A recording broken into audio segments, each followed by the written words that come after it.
Olá amigos, bem-vindos mais uma vez à nossa sala de vídeos que estamos produzindo especialmente para o nosso grupo de oração, dada a impossibilidade de estarmos presencialmente, participando das ações rotineiras. Então, estamos mandando essas mensagens por vídeo e hoje nós vamos falar sobre a lei da ação e reação e aquilo que nós chamamos de contabilidade divina.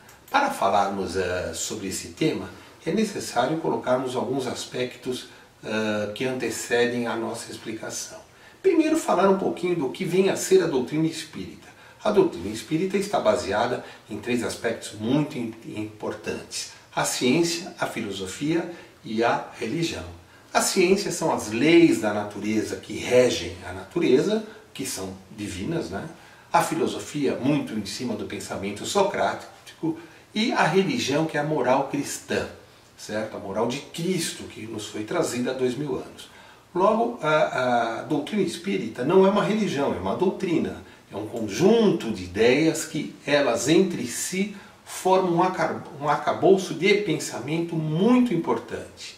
E esta comunhão de três bases, digamos assim, faz com que exclua dogmas. Nós não temos dogmas no Espiritismo, né? E engraçado que justamente se pensa o contrário, que é alguma coisa fantasiosa, e é o inverso. O Espiritismo se vale da ciência em muitos aspectos, para falar, por exemplo, sobre energia, sobre fluidos cósmicos e tudo mais, né? Já que na época de Kardec sequer existia a palavra energia, tudo que ele grafou está escrito como fluido.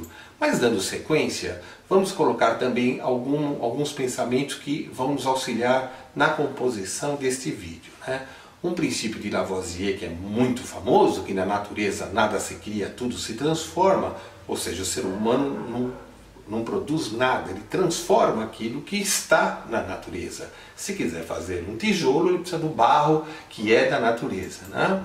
E um outro princípio filosófico, que é a pergunta 657 do Livro dos Espíritos, muito interessante, que diz assim: perante Deus, algum mérito os que se consagram à vida contemplativa, uma vez que nenhum mal fazem e só em Deus pensam? Veja que interessante essa visão filosofal da resposta que Kardec anotou. Não, porquanto se é certo que não fazem o mal, também o é que não fazem o bem. E são inúteis, aliás, não fazer o bem já é o mal.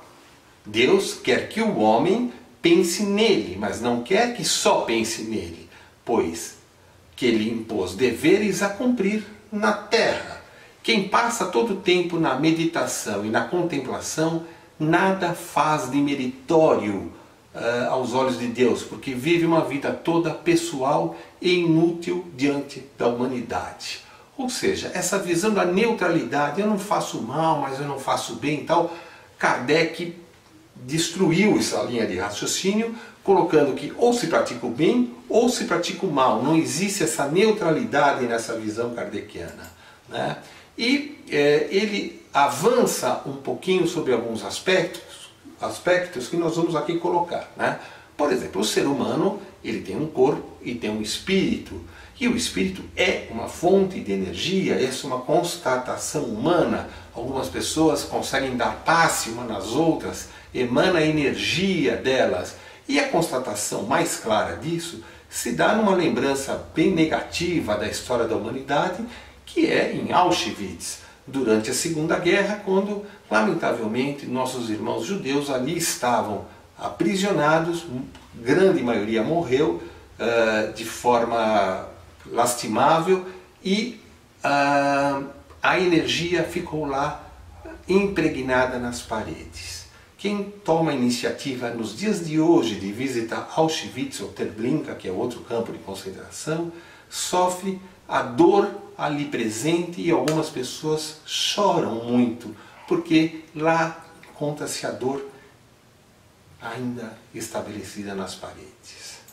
Kardec dá um avanço sobre essa questão do espírito, colocando que existe entre o corpo e o espírito um elo que liga dois campos diferentes de matéria, que é chamado de perispírito.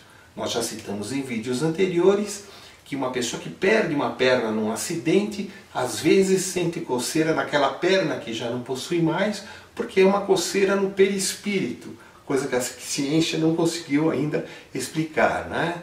Então é importante essa contribuição de Kardec nessa visão de pensamento da diversidade.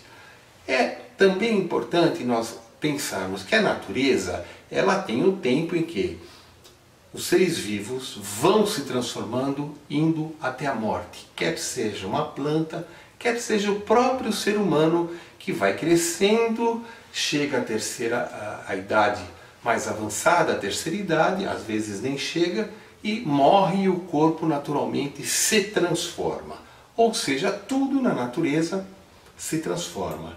E aqui vem uma questão interessante. Se o espírito faz parte dessa essência humana, ele não se transforma, ele é um ser vivo, ele ficaria sempre da mesma forma. Se isso tivesse alguma lógica, e por isso que Kardec sempre traz a lógica, o pensamento lógico de filosofal para isso, significaria que uma pessoa que tivesse uma má índole, morreria com uma má índole e seria sempre assim, impossível de transformar o espírito dela para onde quer que esse espírito fosse. Ou seja, se você que nos assiste comete algum pequeno deslize diante de algum parente, de alguma pessoa, isso fica gravado para sempre, sem chance de ser, digamos, consertado após a morte física. E aí, neste caso, o inferno seria uma realidade tida como aceita, já que lá ficariam todos os sofredores e pior, sem o perdão de Deus, ou seja, na visão lógica, Deus que é amor infinito, não teria amor para alguns deslizes de parte da humanidade. É possível isso? Vamos então seguir adiante dando uma explicação em cima do pensamento kardeciano da necessidade e do mérito. Vamos lá. Dando sequência então sobre esta visão do amor infinito de Deus e do perdão divino, né, diante das nossas faltas, colocamos aqui um exemplo e estamos utilizando esta tela para explicar a visão kardeciana sobre isto, né? A vida, na verdade, é feita de coisas ruins e coisas boas, né?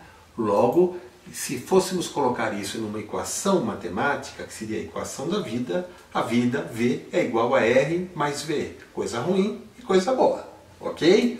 Muito que bem. E a vida nos é dada por Deus. A vida, ela é nota 10 por princípio, certo? Mesmo que você não esteja sentindo isso em seu coração nesse momento, mas filosofalmente temos que aceitar que ela é dada por Deus, então tem que ser perfeita, certo? Muito que bem. Então se nós temos aqui a equação da vida de R mais B, Kardec aproxima desta lógica colocando que as coisas ruins, elas representam necessidade de aprendizado. E as coisas boas foram os méritos que fomos acumulando ao longo da nossa existência. Logo, necessidade mais mérito é igual à própria vida nossa. Coisas ruins e coisas boas. Ok? Muito que bem. Vamos dar um exemplo que eu estou chamando de fictício, mas seria referente à minha própria vida. Por exemplo, nasci em 1956. Tá? E tenho uma necessidade de aprender 9 coisas ao longo desta minha encarnação atual. Logo, eu tenho um méritozinho na vida, tá? Para que feche a equação. Esse mérito é que eu desenvolvi em vidas passadas, a tolerância, portanto eu preciso aprender 9 coisas, 9 necessidades evolutivas nesta vida. A minha vida vai seguindo, eu vi os Beatles, eu vi o Pelé, eu vi o Ademir da Guia jogar, coisas tão fantásticas, tive filhos e a qualquer momento a morte virá me buscar, certo? Encerrando a minha jornada encarnada. Muito que bem. Supondo que eu renasça em 2200, durante essa última minha existência, adquiri mais um mérito, digamos que seja a humildade. Então, tendo tolerância e tendo humildade, eu tenho 2 méritos e passo a ter só uma necessidade de aprender 8 situações de vida. E assim vamos evoluindo, certo? Em 2400 eu voltaria reencarnado, aí teria aprendido mais alguma coisa e teria uma necessidade de aprender 7, já que adquiri 3, e assim vamos sucessivamente caminhando ao longo da nossa experiência espiritual de vida. O que isso significa? Que no momento que a minha necessidade de aprender for 0, eu tiver aprendido tudo, for uma pessoa absolutamente perfeita, eu terei um mérito nota 10, e quando isso acontecer, eu estarei com a minha vida totalmente preenchida e terei encontrado Deus. Ou seja, quantos anos faltam para que cada um de nós possa entender que o nosso mérito será total, será incalculável a ponto de encontrarmos Deus no futuro. Isto, lógico que Ele está presente todos os dias em nossa vida, mas como a nossa vida ainda não é nota 10, Deus nos proporciona uma experiência aqui na Terra para que possamos ir evoluindo a cada encarnação, até que de fato nossa vida seja perfeita. Esta é a visão da doutrina espírita, muito importante para que nós possamos, em posse desse conhecimento, evoluirmos, já que algumas pessoas conseguiram evoluções brilhantes em apenas uma existência. Paulo de Tarso é um, Francisco de Assis, Irmã Dulce, Chico Xavier, em suas encarnações, às vezes em uma só, aprenderam e evoluíram de forma brilhante. E nós podemos seguir esta mesma jornada, entendendo nossas limitações e entendendo aonde temos que chegar. Então a pergunta que fica, e aí meu amigo, você olhando para o seu passado de ações na vida encarnada atual, como é que você pensa o teu salto futuro para evoluir até encontrar Deus como um ser perfeito? A causa e o efeito, esse entendimento é fundamental para que você possa, querido amigo que nos acompanha, entender a sua missão e a sua jornada aqui na Terra. Fica aqui mais uma lembrança então ao amigo que nos acompanha. Tudo aquilo que nós plantamos aqui na Terra, nós vamos colher. Quanto mais coisas boas plantarmos, maior será a nossa colheita e mais breve. Não esqueça disso.